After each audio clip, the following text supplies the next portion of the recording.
আমি সোহাগ বিন ইসলাম। আগে একটা সুদী ব্যাংকে চাকরি করতাম, কিন্তু আপনার লেকচার শুনে তাকওয়া বৃদ্ধি পায় এবং সেই চাকরি ছেড়ে দেই। আমার বাবা মা সবাই, এমনকি স্ত্রীও চাকরি ছাড়তে নিষেধ করেন। আমি তাদের বুঝাই যে আল্লাহ রিজিকের ব্যবস্থা করে দিবেন। এখন আমি একটা মসজিদে খুতবা দেই, আলহামদুলিল্লাহ। এখন আমার প্রশ্ন হলো, আমি যে টাকাটা পেয়েছি চাকরি ছাড়ার পর, সেটা বিধান কি?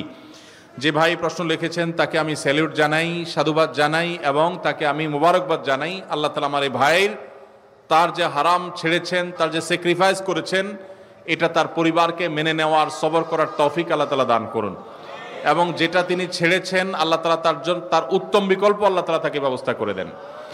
আর সেই সাথে এটা বলবো যে আপনি যখন হারাম উপার্জন করেছেন, তখন আপনার ভিতরে চেতনা ছিল না, বোধ ছিল না। তখন আপনি সেই উপার্জন যেটা করেছেন, সেই উপার্জিত টাকা যেগুলো ভোগ করে ফেলেছেন, আপনার বোধ হওয়ার আগে, তওবার আগে, সেন্স তৈরি হওয়ার আগে, সেগুলো আল্লাহ তাআলা আপনাকে মাফ করবেন ইনশাআল্লাহ। কারণ আল্লাহ সুবহানাহু ওয়া তাআলা বলেছেন, ফামান জাআহু মাউযাতুম মির রাব্বিহি ফান্তাহা ফালাহু মা সালাফ।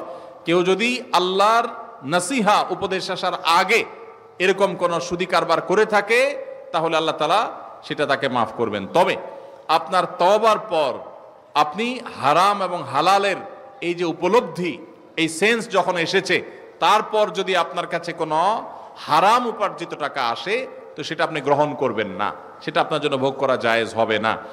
এখানে আপনি কোন টাকা এসেছে, কিভাবে এসেছে, কখন এসেছে, সেটা এই প্রশ্নের মধ্যে আমরা দুইটা পার্ট করে দিয়েছি।